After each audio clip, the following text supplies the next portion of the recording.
The giant space station hung in the dark like a metal moon, its lights blinking against the stars. Inside the main hall, hundreds of alien beings sat in circles around a glowing center stage. This was the Galactic Council, where the most powerful species in the galaxy came to make decisions that affected billions of lives across thousands of worlds. Ambassador Vexstar stood at the center, his 4 purple eyes scanning the crowd. His skin was gray and smooth like polished stone, and when he spoke, his voice carried the weight of fear.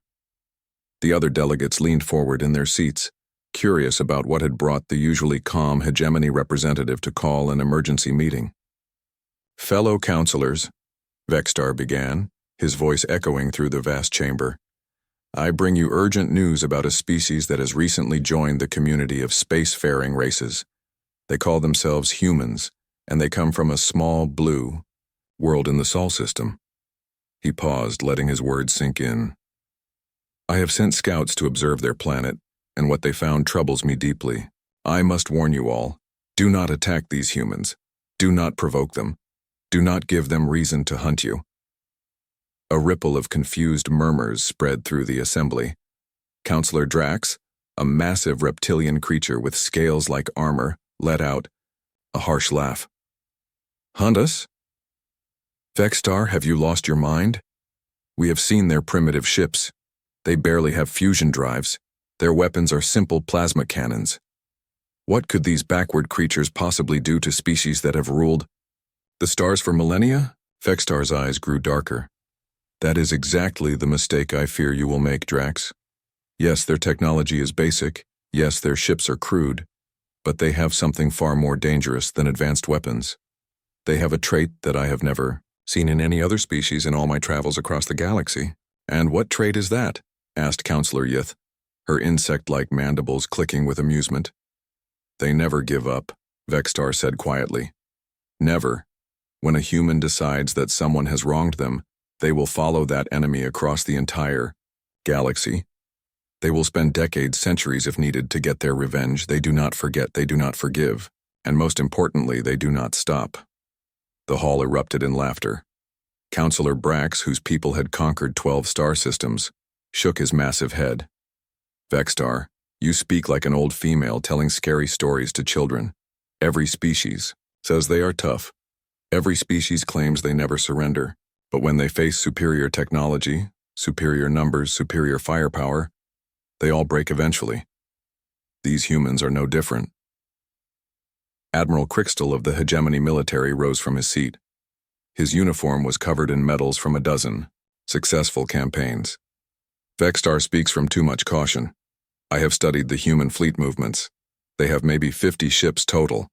50. My battle group alone has 300 vessels. If these humans prove troublesome, we can eliminate them in a single afternoon." The crowd murmured agreement. Several military representatives nodded their heads. The humans seemed like nothing more than another primitive species that would eventually bow to the superior races of the galaxy. But far across space, the humans were preparing for their first real journey beyond their own solar system. Captain Hyun stood on the bridge of the exploration ship New Sol, watching the stars through the main view screen. He was a quiet man with kind eyes and graying hair at his temples. Behind him, his crew worked at their stations with the careful precision that humans brought to everything they did. Navigator Nari looked up from her charts. "Captain, we are 3 hours from the alien structure. All systems are running perfectly." She was young and brilliant, one of the best stellar navigation experts Earth had ever produced. Her excitement about meeting other intelligent life was obvious in her voice. Engineer Day wiped oil from his hands with a dirty cloth. "The fusion drive is purring like a happy cat. Whatever happens out there, this ship will get us home again." He had spent 5 years building the New Sol's engines himself, and he knew every bolt and wire in the ship. Communications Officer Sol adjusted her headset and turned to the captain. "Sir, I am picking up multiple radio signals from the structure. They are using at least 12 different languages or communication methods. This is definitely a meeting place for many species. Her training in xenolinguistics made her the perfect choice to handle first contact protocols." Security Chief Bin checked his weapon one more time, though he hoped he would never need to use it. "Captain, My security teams are ready, but our orders are clear. We are here to make friends, not enemies. We shoot only if they shoot first. Captain Hyun nodded to each of his officers. Remember, everyone, we represent all of humanity today. We go in peace, but we go with dignity. We will not beg for acceptance, but we will not provoke conflict either. We are explorers, not conquerors. The new soul approached the massive alien station slowly, transmitting friendly greetings in 17 different mathematical and musical patterns that Earth scientists had developed. The ship was small compared to the station, like a minnow, swimming next to a whale, but it carried the hopes and dreams of an entire world. Back at the Galactic Council, the debate continued. Vextar tried once more to make his point. I have studied many species in my long life. I have seen conquerors and cowards, warriors and scholars. But humans are different. They form emotional bonds with each other that go beyond reason. If you kill one human, the others will consider it a personal attack on their entire species. They will never stop hunting you. Counselor Math, whose species had been peaceful traders for thousands of years, raised a tentacle.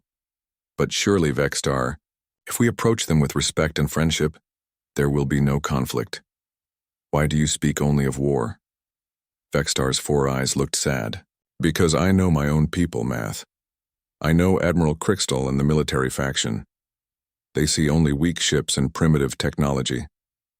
They will want to make an example of the humans, to show the galaxy that the hegemony is still the strongest power among the stars. They will attack first and ask questions later. Admiral Crystal stood up again, his face angry. I will not sit here and listen to this coward question the honor and judgment of the hegemony military. If these humans prove to be a threat, we will deal with them the same way we have dealt with all threats for the past 1,000 years, with superior firepower and tactical brilliance. The vote was called. The motion to treat the humans as potential equals and approach them with diplomatic caution failed by a wide margin. The military faction had won, as Vextar had feared they would. As the council session ended, Admiral Crystal was already sending orders to his fleet. The human ship would be intercepted and destroyed as an example to any other primitive species that might think they could join the community of advanced civilizations without proving their worth. Captain Hyun had no idea that his peaceful mission had just been turned into a death sentence by alien politics. The new soul continued toward the station, transmitting messages of friendship and hope, while a hegemony battle fleet moved to intercept them. The trap was set, and the stage was prepared for a conflict that would change the galaxy forever. The attack came without warning. Captain Hyun was reviewing the diplomatic protocols one final time when the ship's alarms began screaming. The lights on the bridge turned red, and the gentle hum of the engines changed to an urgent whine as the new soul automatically began emergency maneuvers. Captain! Navigator Nari shouted over the noise. 12 alien ships just appeared on our sensors. They are moving fast and their weapons are charging. Her fingers flew over her control panel, trying to plot an escape course, but the enemy ships had positioned themselves perfectly to cut off any retreat. Communications Officer Sol pressed her headset tight against her ear. Sir, I am transmitting on all frequencies. Friendship messages, surrender offers, requests for dialogue. They are not responding to anything. Her voice was steady, but her hand shook slightly as she worked. Engineer Day's voice crackled through the ship's communication system from the engine room. Captain, their weapons are more advanced than anything we have ever seen. Our shields cannot stop that kind of firepower. I am giving you everything the engines have, but it will not be enough. Security Chief Bin moved to the weapon controls, knowing it was hopeless but refusing to die without a fight. Captain, should I return fire? His hand hovered over the firing button, waiting for orders that would probably be the last orders he would ever receive. Captain Hyun looked around at his crew. These good people who had volunteered to risk their lives for the dream of peaceful contact with alien civilizations. Yes, Bin. If we are going to die, let them know that humans do not go quietly. The new soul's plasma cannons fired their pitiful response at the massive alien warships. The energy beams struck the lead enemy vessel and simply bounced off its shields like raindrops hitting a window. The hegemony ships did not even bother to dodge. Admiral Krickstall watched the pathetic human attack from his command ship and laughed. This is what Vexstar was so afraid of. Their weapons cannot even scratch our paint. End this farce.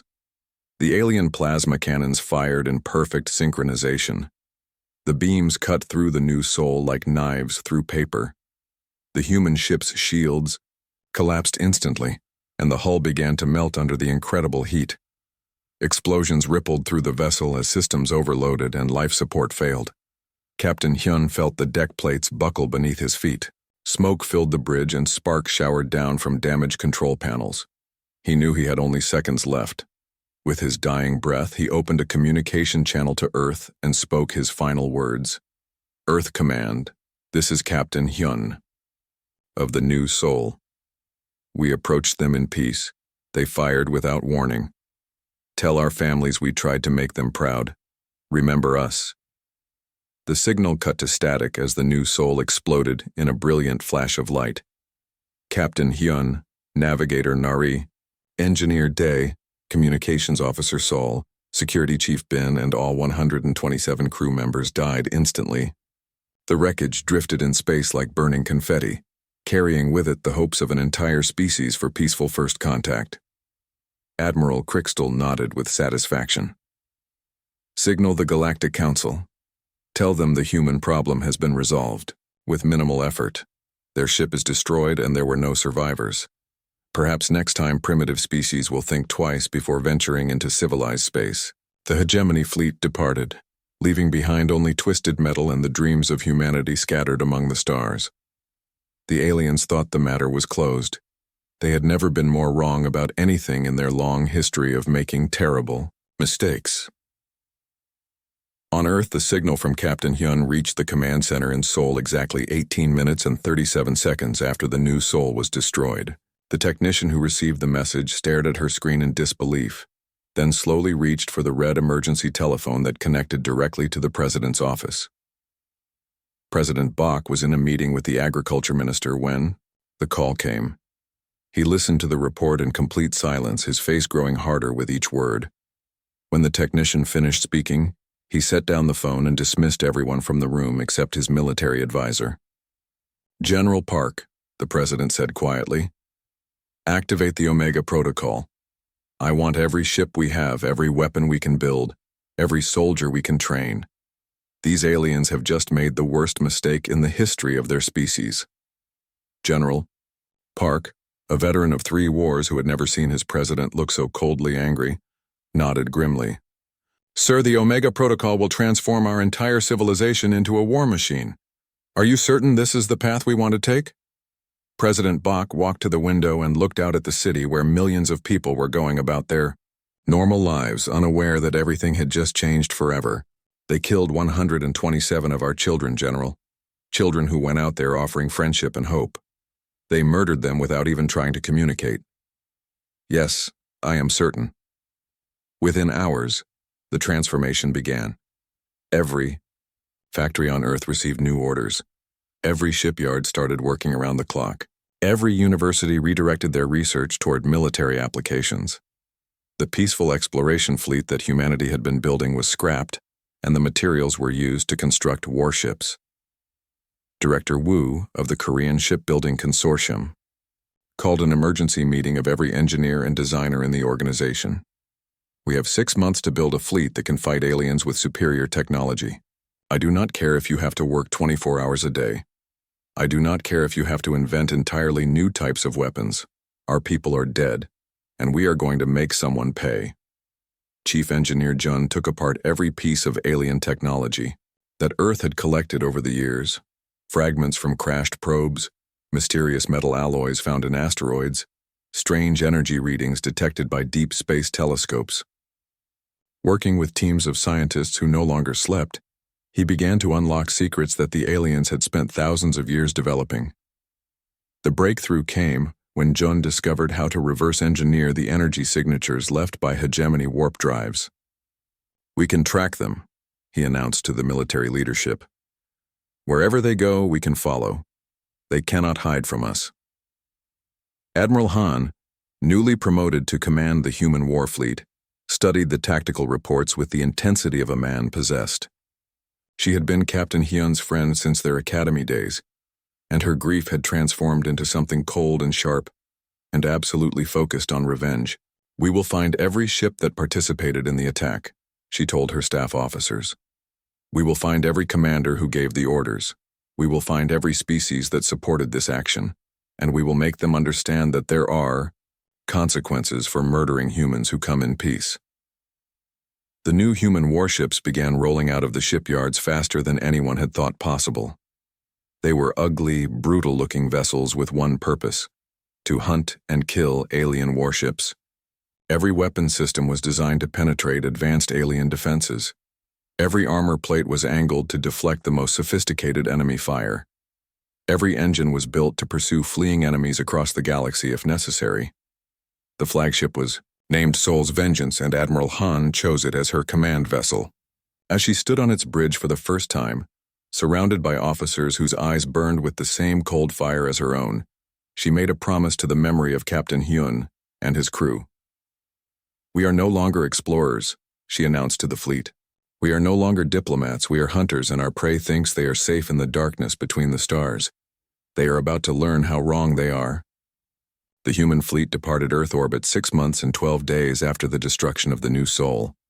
150 warships, carrying 40,000 human soldiers and crew members, began following the warp trail left by Admiral Crixtal's fleet. They would follow that trail across the galaxy if necessary. They would follow it through alien space, through nebulae and asteroid fields, through the territories of species that had never heard of Earth. They would follow it until they found the beings responsible for the death of their friends. And then, they would introduce the galaxy to a concept it had never encountered before: human justice. The first hegemony convoy died screaming. Commander Yu watched through the view screen as the alien transport ships exploded one by one, their cargo of rare metals and food supplies scattered across space like glittering dust. Her wolf pack of 12 human destroyers had struck without warning, just as the aliens had done to the new Seoul 6 months ago. "Any survivors?" Yu asked her communications officer. "Negative, Commander. All ships destroyed. No escape pods launched." The young officer's voice carried no emotion. The humans had learned to feel nothing when alien ships died. Mercy was a luxury they could no longer afford. Yu nodded and turned to her navigator. "Plot a course to intercept the next convoy. The aliens want to play games with superior firepower, so we will teach them what real warfare looks like." 3,000 light-years away, Admiral Crixtal stared at the tactical display in his command center with growing unease. Red markers indicated the locations where hegemony ships had been destroyed over the past months. The pattern was unmistakable. The humans were systematically hunting down every vessel that had participated in the destruction of their exploration ship. "How many ships have we lost?" Crixtal asked his aide. 47, Admiral. The humans appear to be using pack tactics, striking our convoys and patrol vessels when they are isolated and vulnerable. The aide's voice trembled slightly. "Sir, they are not taking prisoners. They are not demanding surrender. They simply attack and destroy everything they find." Crixtal tried to maintain his composure, but inside he felt a cold fear growing. This was not how warfare was supposed to work. Civilized species fought for territory, for resources, for political advantage. They did not hunt their enemies across the galaxy for the simple purpose of killing them. Ambassador Vexstar burst into the command center without waiting for permission to enter. His 4 eyes were wide with panic. "Crixtal, you fool, do you see what you have done? I warned the council, but no one would listen to me." "Get control of yourself, Vexstar," Crixtal snapped. "Yes, the humans are more persistent than we expected, but they are still primitive. We simply need to adjust our tactics." Vexstar laughed bitterly. "Adjust our tactics? They have destroyed 47 of our ships while losing only 3 of their own. They are learning from every battle, adapting faster than any species I have ever seen. Look at their attack patterns. 6 months ago they used crude frontal assaults. Now they are using coordinated ambush tactics that our best military strategists struggled to counter." The truth was becoming impossible to ignore. Captain Lee's stealth ships appeared from nowhere to strike at hegemony colonies, destroying military installations and supply depots before vanishing back into the darkness. The aliens had no defense against enemies they could not detect until it was too late. Dr. Kim, the human xenobiologist, had studied captured alien technology with an intensity that bordered on obsession. Every destroyed hegemony ship provided new insights into their weaknesses. She discovered that their shield generators had a specific frequency vulnerability. She learned that their navigation systems relied on quantum entanglement networks that could be disrupted. Most importantly, she figured out how to track their communications, giving the human fleet advance warning of enemy movements. The hegemony tried desperately to adapt. They began traveling in larger groups, hoping that superior numbers would discourage human attacks. Instead, the humans simply brought more ships. A battle fleet of 30 hegemony vessels was destroyed by 60 human warships that struck like a pack of wolves, coordinating their attacks with precision that seemed impossible for such a primitive species.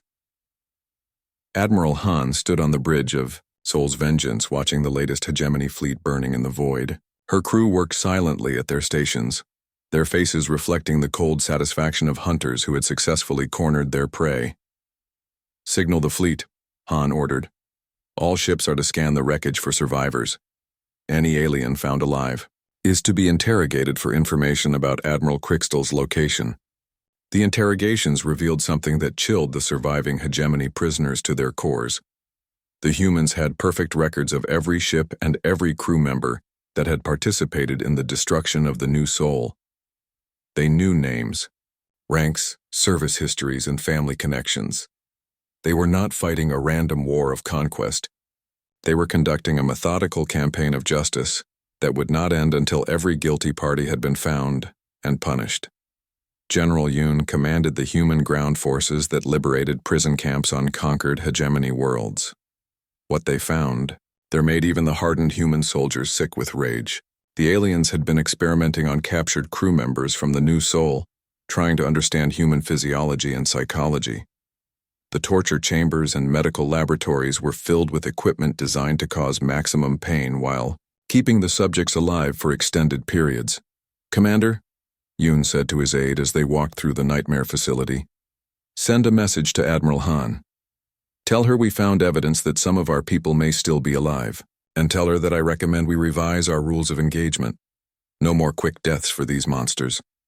The message reached Han just as her fleet was preparing to assault a major hegemony military base. She read Yoon's report twice, her face growing harder with each word. When she finished, she called a meeting of all her ship commanders. "The situation has changed," she announced to the assembled captains. "We now know that some crew members from the New Soul may have survived the initial attack and been taken prisoner for experimentation.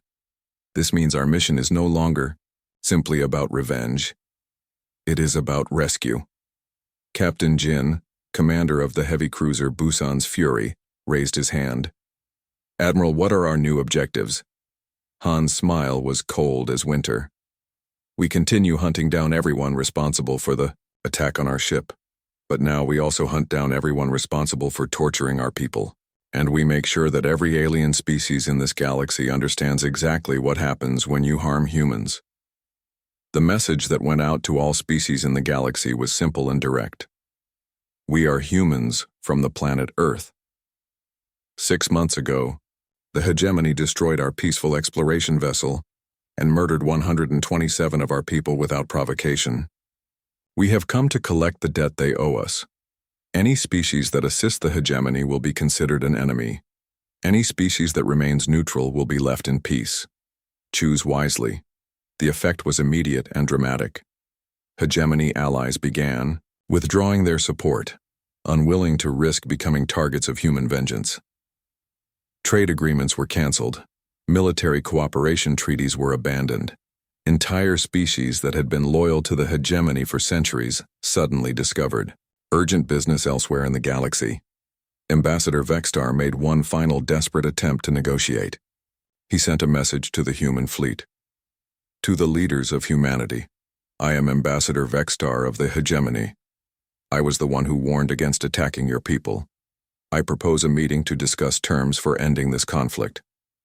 Admiral Han's response was broadcast on all frequencies so that every species in the galaxy could hear it. Ambassador Vexstar, your warnings were not enough to save our people, and your words will not be enough to save yours. We did not start this war, but we will finish it. There will be no negotiations until justice has been served. The hunt continued.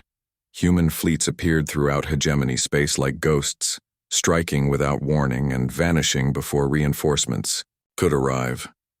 The aliens found themselves fighting an enemy that seemed to know their every move, that could track their ships across impossible distances, and that never stopped coming. Admiral Crixtal's personal fleet was finally cornered at the Nexus Station, a massive fortress that guarded the approaches to the hegemony homeworlds. He had gathered every remaining loyal ship around him, nearly 300 vessels that represented the last organized resistance to the human advance. As the Soul's Vengeance and her escorts emerged from warp space, Crixtal realized that this would be his final battle. The humans had brought everything they had: warships, carriers, support vessels, and troop transports filled with soldiers hungry for revenge. All ships, Crixtal broadcast to his fleet. We make our stand here. Show these primitive humans what true warriors can accomplish. Admiral Han heard the transmission and smiled grimly. After months of hunting, she had finally found the alien who had given the order to destroy the new soul. The debt was about to be paid in full. The battle at Nexus Station lasted 14 hours and changed the galaxy forever. Admiral Crixtal's fleet fought with the desperation of cornered animals, but the humans fought with something far more dangerous: cold, calculated hatred that had been refined over months of relentless pursuit. Admiral Han divided her forces into 3 attack groups. The first group, led by Captain Wu aboard the destroyer Inchan's Wrath, struck at the station's defensive platforms. The second group, under Commander An's command, engaged the main hegemony fleet in a running battle through the asteroid field surrounding the station. Han herself led the third group in a direct assault on Crixtal's command ship. The hegemony weapons tore through human ships like tissue paper, but for every human vessel that died, 2 more took its place. The humans had learned to accept losses that would have broken any other species. They rammed damaged ships into enemy vessels rather than retreat. They continued fighting even when their ships were breaking apart around them. Captain Lee's stealth cruiser, Shadow of Soul, managed to penetrate the station's defenses and plant nuclear charges in the main reactor. The explosion crippled the Yu, massive fortress, but it also caught Lee's ship in the blast. Her final transmission was heard across the entire human fleet. For Captain Yun and the crew of the New Soul, tell Earth we kept our promise. The battle reached its climax when Admiral Han ordered the Soul's Vengeance to ram directly into Crixtal's flagship. The 2 ships collided in a blaze of fire that could be seen from 1,000,000 kilometers away. Both vessels were destroyed instantly, taking their crews with them into the darkness. But the hegemony fleet was broken. The surviving alien ships scattered in all directions, their commanders finally understanding that the humans would never stop, never negotiate, never show mercy. The war had entered a new and more terrible phase. 2 years passed, and the galaxy watched in horror as humanity methodically dismantled the hegemony empire piece by piece. The humans did not want to conquer territory or claim resources. They wanted something far simpler and infinitely more frightening.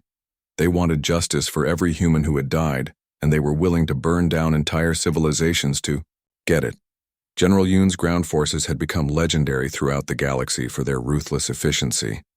When they liberated the prison camps on hegemony worlds, they found evidence of systematic torture and medical experimentation that had been conducted on captured humans for 2 years.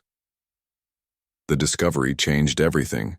Colonel Ryu led the specialized hunter units that tracked down individual hegemony officers who had participated in the torture programs. These were not random military strikes. They were personal missions of vengeance that followed specific aliens across the galaxy. A hegemony commander might think he was safe on a remote colony world, only to wake up one morning to find human soldiers at his door. The interrogations were thorough and professional. The humans had learned alien psychology and biology from their prisoners, and they used that knowledge to extract information with scientific precision. They did not kill quickly or cleanly. They made examples that were broadcast throughout hegemony space as warnings to others. Dr. Kim's research teams had reverse-engineered so much alien technology that human ships were now superior to hegemony vessels in every category. Human weapons could penetrate any alien armor. Human shields could deflect the most advanced enemy fire. Human sensors could track alien ships across interstellar distances. The technological advantage that the hegemony had relied on for thousands of years had been completely erased in less than 3 years. Captain Jin commanded the Psychological Warfare Division that broadcast messages to every species in the galaxy. The content was always the same: detailed records of hegemony war crimes, evidence of systematic torture, and clear documentation of how the conflict had started with an unprovoked attack on a peaceful human exploration ship. "We want the galaxy to understand," Jin explained to his staff, "that we are not conquerors. We are not invaders. We are the consequences of hegemony actions. Every species needs to learn that there is a price for harming innocent humans." The other alien civilizations began to abandon the hegemony in increasing numbers. Species that had been allies for centuries suddenly discovered urgent business in other parts of the galaxy. Trade agreements were canceled. Military partnerships were dissolved. The hegemony found itself increasingly isolated as their former friends chose to avoid becoming targets of human vengeance. Ambassador Vexstar, now the de facto leader of what remained of the hegemony government, made increasingly desperate attempts to negotiate. He sent messages to every major power in the galaxy, begging for intervention. He offered massive war reparations. He promised to surrender all military forces and submit to any demands the humans might make. The responses he received were universally the same. The hegemony created this situation. The hegemony must find a way to resolve it. We will not risk becoming involved in a conflict with a species that has demonstrated such persistent determination for revenge. Admiral Park, who had replaced the late Admiral Han as commander of the human fleet, received Vexstar's surrender offer, while her forces were preparing for the final assault on the hegemony home worlds. She read the message twice, then called a meeting of her senior officers. "The enemy wants to negotiate," she announced. "They offer complete surrender, war reparations, and submission to human authority in exchange for an end to hostilities." Captain Min, commander of the battleship, Guangzhou's Vengeance, shook his head. "Admiral, we have evidence that they tortured our people for 2 years. We have proof that they experimented on humans like laboratory animals. Some of our crew members from the New Sol may still be alive in their research facilities." "Admiral," Park nodded grimly. "Exactly my thoughts, Captain. Signal the fleet. We continue the advance. There will be no negotiations until we have recovered every surviving human prisoner and punished every individual responsible for their torture." The message that went out to Ambassador Vexstar was brief and final. "Your offer of surrender is rejected. You should have considered the consequences of your actions before you tortured our people. We are coming for all of you." The human fleet continued its relentless advance toward the hegemony core worlds. Behind them lay the wreckage of a once mighty empire, destroyed fleets, abandoned colonies, and the smoking ruins of military installations. The aliens who had once ruled vast swaths of the galaxy were now refugees fleeing before an enemy that refused to show mercy or accept anything less than total justice. General Yoon's forces had established specialized detention facilities on captured hegemony worlds where war criminals were held awaiting trial. The conditions in these facilities were comfortable by galactic standards. The humans provided adequate food, medical care, and living quarters. But every hegemony prisoner knew that comfort was temporary. Eventually, they would face judgment for their role in the torture and murder of innocent humans. The trials were conducted with meticulous attention to legal procedure. Human military lawyers presented evidence with scientific precision. Alien defendants were provided with competent legal representation. Every case was decided based on documented facts rather than emotion or prejudice. But the sentences were harsh. Hegemony officers who had participated in torture programs were executed. Scientists who had conducted medical experiments on human prisoners received life imprisonment with hard labor. Even low-ranking soldiers who had simply followed orders were sentenced to decades of prison time. The galaxy watched these proceedings with fascination and growing fear. The humans were not acting like conquerors or tyrants. They were acting like judges, methodically working through a system of justice that was alien to most species, but absolutely consistent in its application. Ambassador Vextar made one final desperate appeal. He broadcast a message to every inhabited world in the galaxy. To all civilized species, I beg you to intervene before it is too late. The humans have become something terrible, something that threatens the stability of our entire galactic civilization. They must be stopped before their thirst for revenge destroys us all. The response came from Admiral Park herself, broadcast on the same frequency so that every species would hear her words. Ambassador Vextar speaks of threats to galactic civilization. But where was galactic civilization when the hegemony tortured innocent humans? Where was galactic justice when they experimented on our people like animals? You had your chance to be civilized and you chose barbarism. Now you face the consequences. The final siege of the hegemony homeworlds was about to begin. The siege of Hegemony Prime began at dawn on a Tuesday and lasted exactly 6 months and 3 days. The humans did not rush the attack because they did not need to. Time was on their side, and they wanted the aliens to understand what helplessness truly felt like. Admiral Park positioned her fleet in a perfect sphere around the planet, close enough to block any escape attempts but far enough away to avoid the surface defense systems. No ships entered or left the system.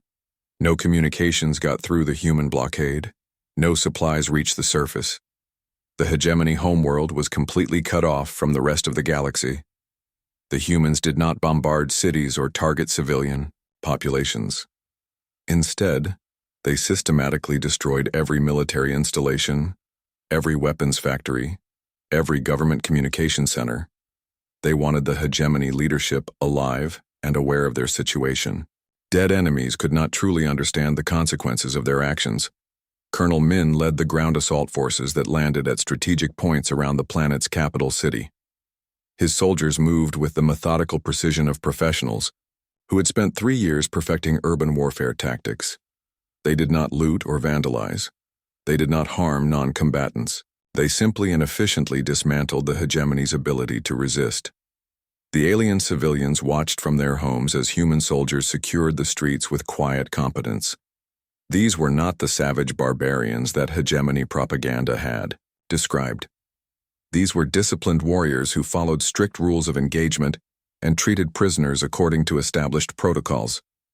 Dr. Sol's medical teams worked alongside the combat units, providing aid to wounded aliens without regard for their species or political affiliation. The humans had not come to massacre innocents. They had come to collect a debt from those who had earned it through their actions. President Bach arrived on Hegemony Prime aboard the diplomatic vessel New Earth, accompanied by the most senior legal experts humanity could provide. The trials of the remaining war criminals would be conducted on the aliens' own world, using their own legal traditions adapted to human standards of justice. The hegemony leadership was brought before the tribunal in chains, but they were provided with comfortable quarters and competent legal representation. Ambassador Vextar, General Thix, Research Director Chin, and 47 other high-ranking officials faced charges of war crimes, torture, and murder. Vextar was the first to be called before the judges. He looked older than his years, his eyes dim with despair and defeat. When asked to enter a plea, he spoke in a voice barely above a whisper. "I am guilty of failing to prevent this tragedy," he said. "I knew what would happen if we attacked the humans. I warned the council repeatedly. But I did not do enough to stop the military faction from making their terrible mistake." President Bach leaned forward in his chair.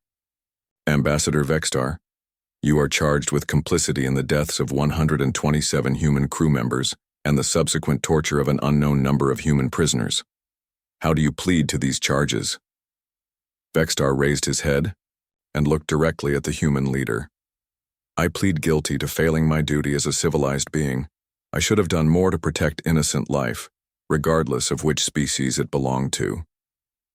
The trial proceedings were broadcast throughout the few, galaxy. Every species watched as the humans methodically presented evidence of systematic torture, illegal medical experimentation, and deliberate murder of prisoners. The documentation was thorough and undeniable. The hegemony's crimes were laid bare, for all to see. General Thix showed no remorse when his turn came. "We acted according to military necessity," he declared. "The humans were a potential threat that needed to be eliminated before they could develop into a more serious problem." Admiral Park, serving as the military prosecutor, stood to address the court. "General Thix, by your own admission, you ordered the destruction of an unarmed exploration vessel that was transmitting messages of peace and friendship. You then authorized the torture of survivors for scientific research purposes. Do you consider these actions to be consistent with military necessity?" Thix's mandibles clicked with defiance. "I consider them to be consistent with the survival of my species. The humans have proven that my fears were justified by their actions over the past 3 years." "You mistake cause and effect," Admiral Park replied coldly. "Our actions over the past 3 years were the direct result of your unprovoked attack on innocent humans. You created the very threat you claimed to fear. The evidence presented during the trials shocked even those species that had remained neutral during the conflict. Medical records showed that human prisoners had been subjected to experimental procedures designed to test pain tolerance, psychological breaking points, and biological limitations.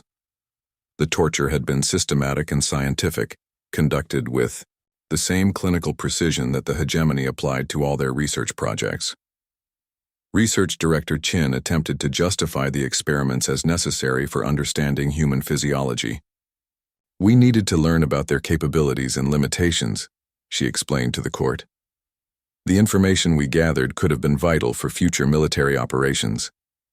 Dr. Kim, now serving as an expert witness for the prosecution, presented her own research findings. "Director Chin, according to your own records, the experiments you conducted served no legitimate military or scientific purpose. They were designed purely to cause suffering and extract information through torture. Many of your test subjects died from the procedures you performed on them. The trial revelations had a profound effect on galactic opinion. Species that had initially viewed the human campaign as excessive vengeance began to understand the full scope of hegemony crimes. Public opinion shifted dramatically in favor of the humans, and several major powers formally recognized the legitimacy of human actions. When all the evidence had been presented and all the witnesses had testified, the judges retired to consider their verdicts. The deliberations took 3 days. When they returned, the courtroom was packed with representatives from dozens of species who had come to witness the conclusion of the most significant legal proceedings in galactic history. President Bach stood to read the verdicts. "In the matter of the Hegemony War Crimes Tribunal, we find the defendants guilty on all charges. The evidence clearly shows that the hegemony leadership authorized and conducted a systematic campaign of torture and murder against human prisoners. The sentences are as follows. Ambassador Vextar, despite his attempts to prevent the conflict, received life imprisonment for his failure to take effective action to protect innocent life. General Thix and Research Director Chin were sentenced to death for their direct roles in ordering torture and murder. The remaining defendants received sentences ranging from 10 years to life imprisonment, depending on their level of involvement in the crimes. But the legal proceedings were only part of the reckoning. The hegemony empire was formally dissolved, its territories redistributed among species that had remained neutral during the conflict. War reparations were set at levels that would take generations to repay, ensuring that the aliens would remember the cost of their actions for centuries to come. The hegemony military was completely disbanded. Their advanced weapons technology was shared with every species in the galaxy to prevent any single power from achieving the kind of dominance that had led to the original tragedy. The balance of power was permanently altered to favor cooperation over conquest. As the trials concluded and the human fleet prepared to return to Earth, a delegation of young aliens approached President Bach with a request. They were students and scholars who wanted to study human culture and philosophy to understand how such a seemingly primitive species had achieved such remarkable success. President Bach, Their spokesman said nervously, "We would like to learn from humanity. Our leaders made terrible mistakes, but we hope that future generations can build better relationships with your people." President Bach smiled for the first time in 3 years. "Young friends, you are always welcome on Earth. We never wanted to be your enemies. We wanted to be your neighbors and partners in exploring the galaxy. Your leaders chose a different path, but that does not mean you must follow them." The final ceremony was held in the same chamber where the Galactic Council had first dismissed Ambassador Vextar's warnings about attacking humans. Representatives from every major species in the galaxy gathered to witness the signing of the new Galactic Accord, which established principles for peaceful contact with newly discovered civilizations.